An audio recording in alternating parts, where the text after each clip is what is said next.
আউযুবিল্লাহি মিনাশ শাইতানির রাজিম। বিসমিল্লাহির রহমানির রহিম।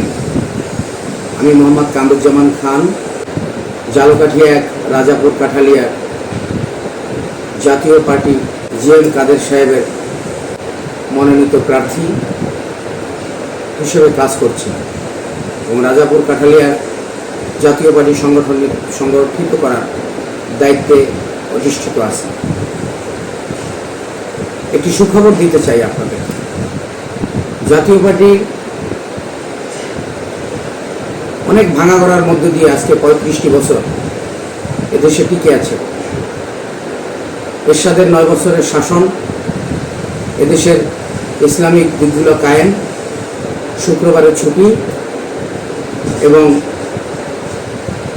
রাষ্ট্রকে ইসলাম ধর্ম প্রতিষ্ঠিত করা এবং সংবিধানে বিসমিল্লাহ প্রতিষ্ঠিত করার প্রধান যে অধিনায়ক আলহাজ হুসেইন মোহাম্মদ এরশাদ, ওনারই স্নেহের ছোট ভাই জনাব জিএম কাদের,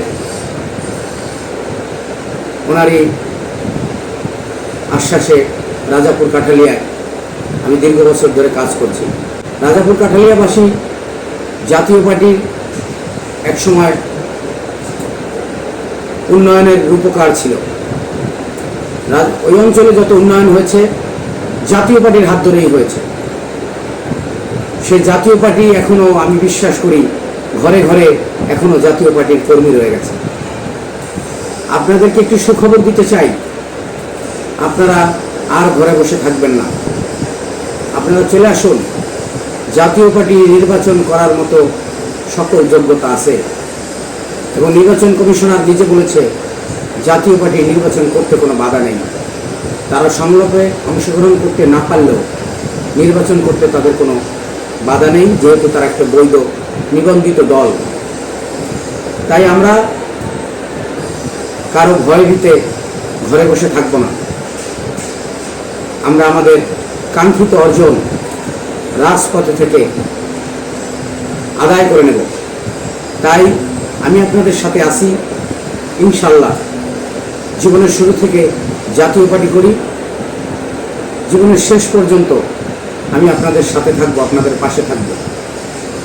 আপনারা জানেন আমি 18 সালেও নির্বাচন করার জন্য চেষ্টা করেছিলাম। তৎকালীন সরকারের প্রভাবশালী নেতা জনাব আমির হোসেন আমু সাহেব এবং আওয়ামী লীগের তৎকালীন এমপি তারা আমাকে জোর করে বসিয়ে দিয়েছিল। তারপর থেকে